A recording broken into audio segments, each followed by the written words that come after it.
my mom. She's 3,000 miles away or 4,000 miles away. Sorry. So I missed her, but I had a great day with my little babies. Yes. Who weren't little. It was also my son's birthday. He turned 14. I know. We got to swim, though, yesterday. We did get to have a little swim. We got to swim. So anyway, welcome to an episode of Conscious Straight Talk with Katie and Lindsey. Hi, my name is Katie Hutchinson, and I'm a licensed marriage and family therapist, and I'm also a certified mediator, and we're so happy that you guys are here today.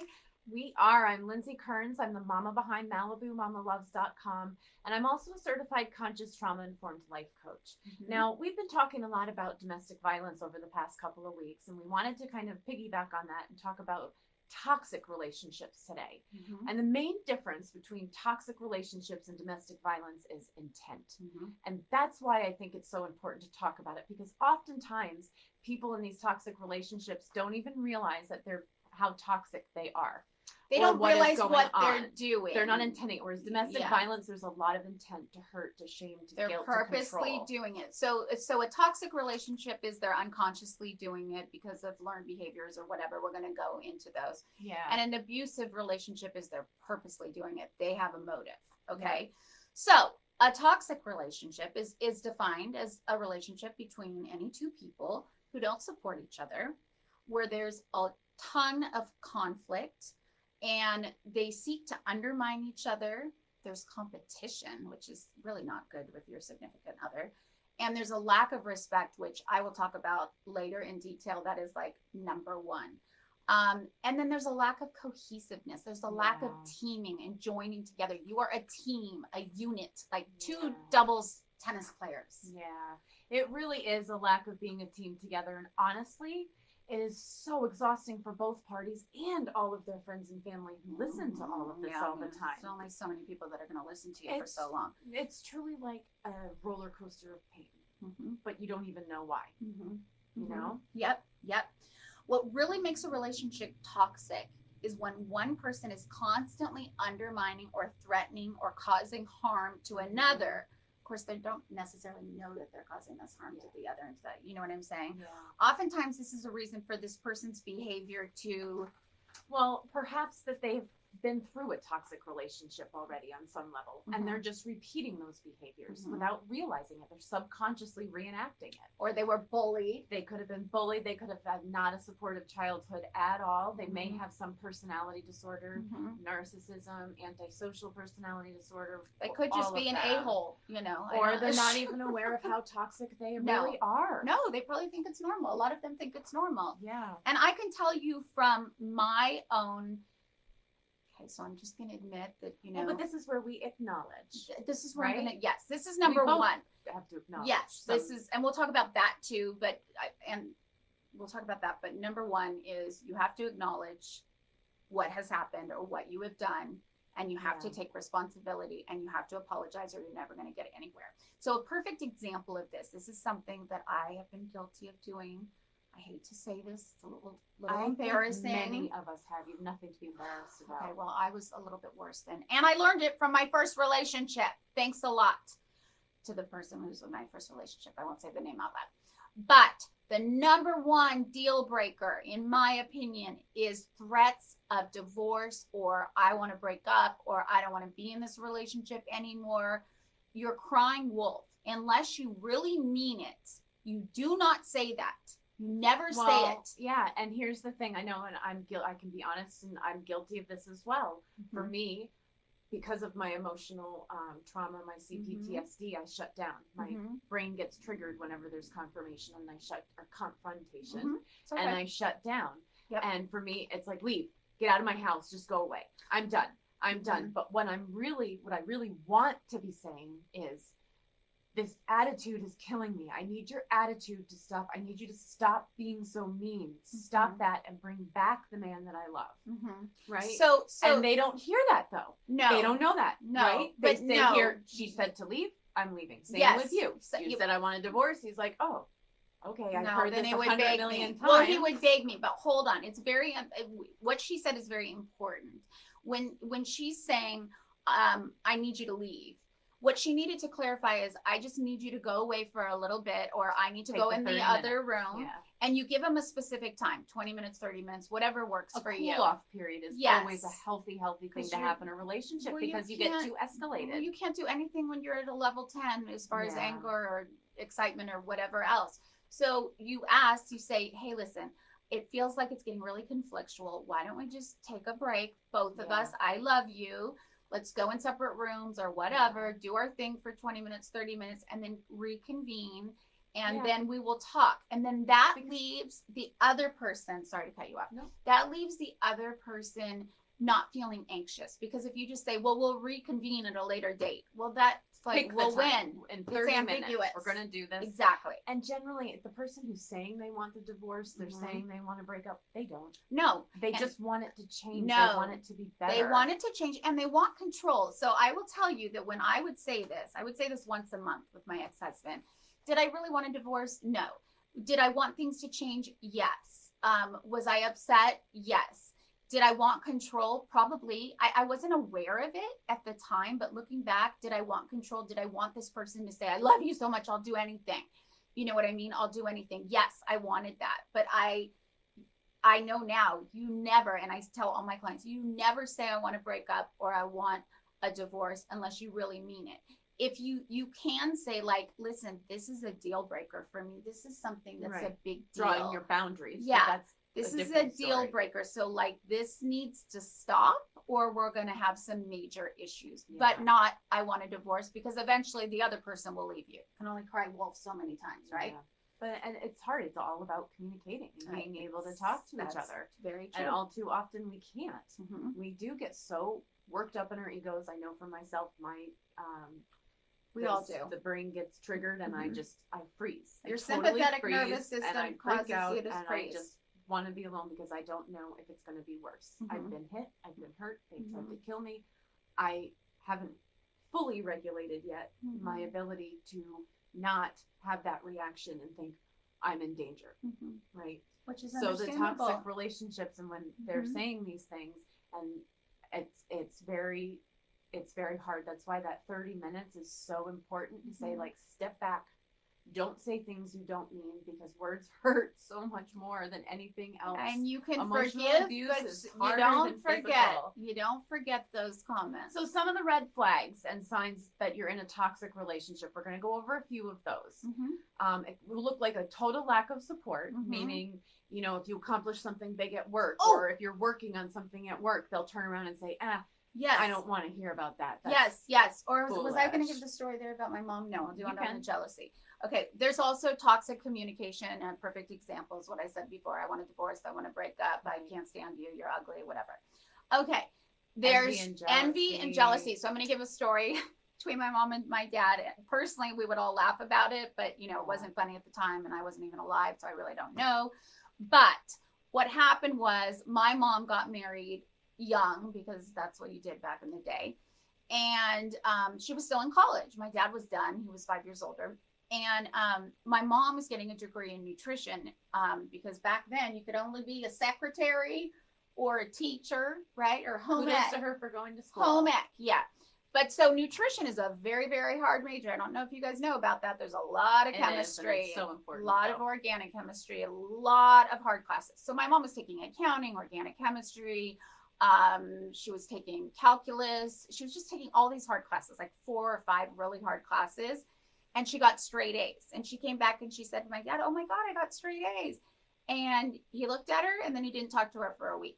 So that is what I would call jealousy. That would hurt my heart so badly after I did all this work, and the one person that's supposed to support me doesn't. And that's what happens in these, I've lived it for so long now. Yeah. That's what happens in these toxic relationships, and you get so isolated and alone. You know, the resentment starts to grow big time on both sides. Of the course. one person resenting that you're doing whatever you're doing, and that's because you're not discussing and getting these little things out in a kind way, and then they build up, explosion. I want a divorce. There's so much dishonesty. The lies in a toxic relationship are incredible. Yes, and controlling behaviors. Now, as far as controlling behaviors, when I think of this, I think of like putting a tracking system so that they know where you are, calling you Constant all calls. the time, Yeah. checking your phone when you're in the bathroom, stuff like that. Not normal, just not I don't want to say not normal, not healthy. Yeah. Disrespect. The disrespect is huge, and it's hard too with toxic relationships. And again, maybe this person doesn't even realize they do it, but they actually support their family members to disrespect you as well. And their friends. So you have and your their friends. and your friends to give you as much disrespect as possible because they don't feel good inside, right? They feel like crap, and that's why they need to disrespect you. But the thing is if you don't have respect in a relationship, you have nothing. Like it, I mean, I truly, and it's heartbreaking, especially when one person's so respectful and in love with the other person. Yeah, to get back the disrespect, this toxicity, it's just the relationship. In my opinion, a relationship will never work unless and it hurts more when the family members well, even of are course, rude to you, and you're like, what? Of course. So if you don't work on this respect, and I'm not saying respect can't come back, that you can't learn to respect the person again. But if you don't work on that respect, in my opinion, the relationship is null and void, gone. There'll be a lot of negative financial behaviors between the two of you, and also constant stress. Yeah, and that would be the perfect example is what I said with my ex-husband. I said it last time. Yeah, when you found the big bag of things. I've been paying all the bills, then you find them and I found a hefty bag filled with unpaid bills. So that's really, there's a lot of insecurity in these toxic relationships, and that's like what we were trying to say before. With these toxic people, oftentimes they don't even realize what is going on. Sorry guys, that was my alarm. That they're repeating these toxic behaviors. Yes. And it's due to really deep insecurities within themselves. They ignore your needs, or maybe you're both are doing it to each other. So when we say ignoring needs, I think of like just little things, like I've said before, that are so important to keep a relationship going. And that is when your significant other walks through the door, give them a hug like you did in the beginning. Give them a kiss. Funny thing is, we talked about this with the 5 love languages, and it is so important. And actually, since we did that episode, I've had so many conversations with people on this now that we are giving love. I even just had someone yesterday telling me, like, well, I'm doing this. Why don't you see that love? This is how I give love. And it's like, well, but I'm not you. And I need you to give me the love the way I need it, as I'm trying to give to you. And that's what's so important. And that's what we talk about when they're ignoring your needs. Subconsciously, they probably don't even know they're doing it. They think, well, this is what I would want. This is why I don't know why she's not happy or he's not happy. So you need to tell them what you need. And here's the other thing that's so important. I've noticed this for myself and with all my clients, that you can't empathize with somebody else unless they explain to you where they're coming from. Yeah. I was embarrassed when you did this because of this. It triggered what my dad used to do to me, or my sister used to do to me. And it made me feel so embarrassed. And it could just be a totally just, you didn't mean to say anything mean or anything, and it totally hurt them. So once you understand where they're coming from, then you can go, oh, okay, I see where you're coming from. I have empathy, and then I understand, and I will try to stop that behavior. And here's where we can slide into domestic abuse, because if you have taken the time to explain, and I know I did this till I was blue in the face. I was like, this is all I need, though. Right. Like, I don't even need much. Pet me on the head, tell me you love me, tell me I did a great job, and hey, good that's dog, fabulous. Good dog. No. You know what I mean? Though I've been so when you are doing that and the other person isn't responding, well, we're kind of moving out of the toxic relationship and going into domestic violence. Then resentment. Because they're not listening. They're not trying to communicate. So clearly that person and you just feel defeated. You feel defeated, and it's like useless and hopeless. That's that fine line between domestic violence and toxicity. Yeah. I agree. Also, you'll be isolating yourself. All of a sudden, you'll lose all of your friends and relationships with your families, your friends, whoever. Why? Because they are slowly seeping into you, saying, oh, they're not good, or oh, you're doing this, or they're keeping you busy and monopolizing your time and not letting you go. But also your friends and family can only listen to so much. Now, there are some people, I'm one of those people that will listen until I literally am in the grave. More people. But there are a lot more people that are like, whatever, I heard you 5 times, done, leave the relationship. Well, you know what? It's not that easy. Yeah. So learn to have some empathy, people. Well, there's also a lack of taking care of yourself. You just stop taking care of yourself while you're hoping everything will just change all of a sudden. So what do we talk when we say that? Like just eating chips and bonbons on the couch, Not showering, not bothering to get dressed, not wearing makeup, not making plans to go out. Just That's depression. true. You Yeah. just stop caring about yourself Yeah. and hoping, okay, it'll change. He or she's going to come back and love me, and that will change everything, and I'll be okay. You're walking on eggshells all the time. If you say the wrong thing, it's going to be hours of fights, and you know it. So eventually you just stop talking. When Right? you don't know what to do in order to keep the environment safe, it is a very scary situation. Yeah. It's a very, Well, very and the scary thing that situation. took me the longest time to try to figure out, and I still struggle with it, is how angry these toxic people get at you when you're hurt by their actions. When you call them out on something wrong that they've done and it's deeply painful to you, they get angrier and they try to hurt you more. And I could never figure that. Like, you've already hurt me. Why are you doing this Because more? it's all about them. When you say that that's what it is. Yeah, it's hard. So if you guys are in a toxic relationship, we're here for you. We want to hear your stories. We've also experienced relationships. Yeah. And relationships that are toxic. And is it possible to get past a toxic relationship? I actually think that it Yes. is, if both parties are willing and wanting to do the work. So it's not just about going to therapy. It's very important. Okay. Well, yeah. Yes. Oh, I'm sorry. She wanted me to say something else. First, you have to acknowledge. That's the number most one. important You thing. have to acknowledge. So, like in an affair, this is not what we're talking about right now.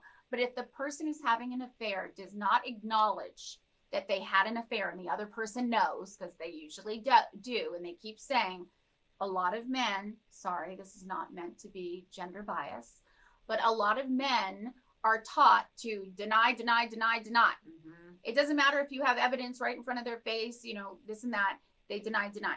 Well, no. It's true. I actually just read this story, a very simple explanation of this. This woman was saying, her son has autism, so she is very against the word retard, which most people are. Yes. It's not a very kind Not word. PC anymore, not PC. It's not a kind word. Yeah. So she was dating this guy, and he was new to the whole thing of autism, and probably used that word a lot. And he was trying to be better and not say it. And they were having a conversation. She wrote it out. She said, I was talking about my son and something that had happened, and he said, oh, well, that's because he's not he's a smart kid.